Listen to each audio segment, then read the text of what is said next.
Hey everyone, so I've gotten a bit more clarification. As you guys know, I'm watching the OJ Made in America documentary. I watched the Malcolm X movie last week, approximately a week ago, and they have a clip of this black man being beaten up, and I thought it was completely different videos. I'm like, my goodness, like I thought I feel there's like not enough coverage, and actually it has led me to even think and consider about the military. When all is said and done, we often don't recognize how much the military has done to the very people serving.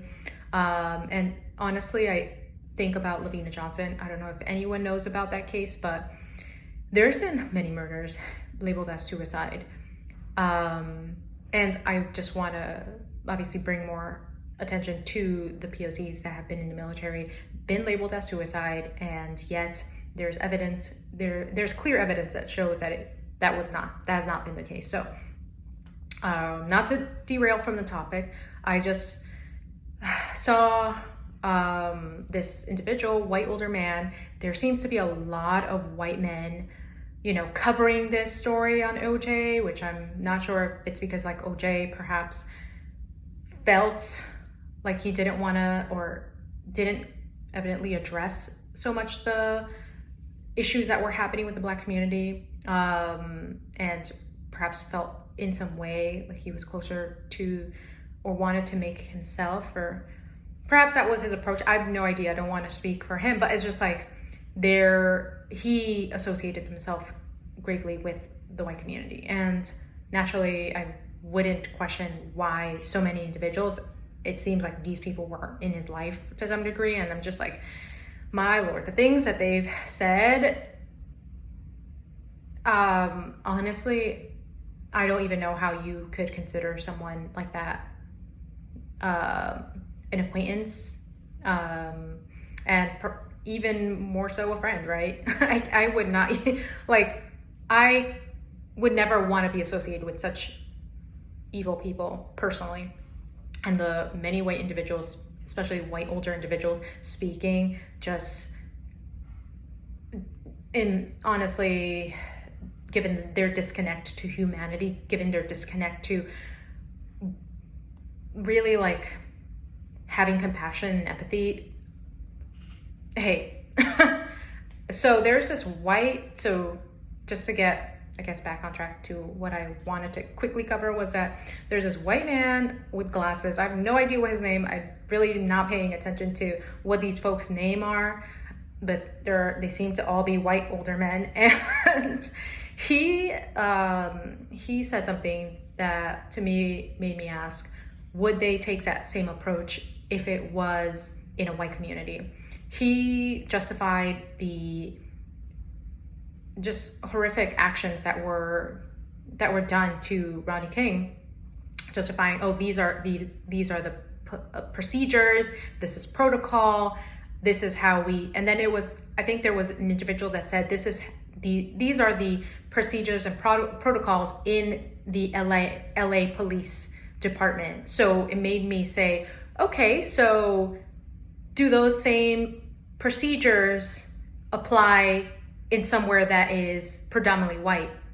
Evidently not. He clearly stated, these are the procedures that apply to LA County, or to LA, and within that police. I don't know exactly how much they cover in LA. Like, I haven't gone into details of, where exactly they're stationed, and I'm sure that they're in a specific location, but that makes me also consider the fact that the population in that very place was predominantly Black, or perhaps POCs, individuals that they have created this idea and belief that, once again, they should be treated a lot more harshly.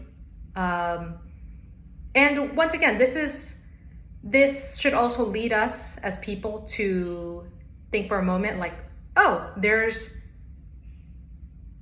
better treatment, more grace, more kindness being provided to the white community, being provided to individuals that are, or associate with themselves with whiteness, or live in a certain area naturally, and there isn't that same. So that goes to show that they're preferential, that they will justify their actions by saying, oh, this is what the procedure is, but that is not how you should treat anyone. And then he goes on to say that he was horrified and just so disgusted. I've no, like, he just, his whole tone changed from addressing Rodney King, which it seemed like it was completely okay.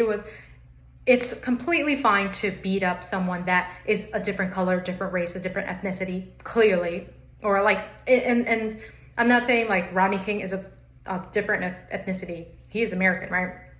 I'm just saying that they will justify what they need to in order to continue to appear and be perceived well by this country, right? By this world. And then he went on to say that he was horrified that they beat up the white man and all of this, like the truck driver.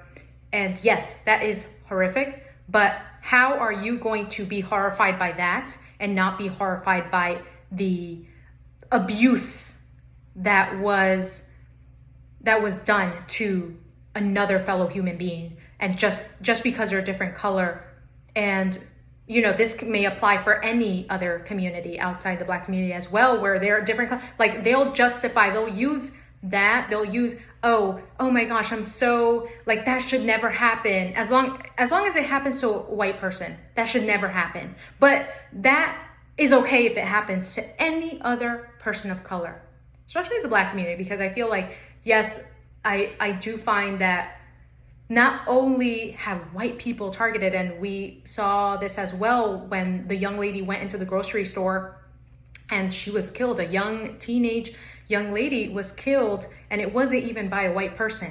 And we've normalized that behavior even within minority communities. So we need to address that. We need to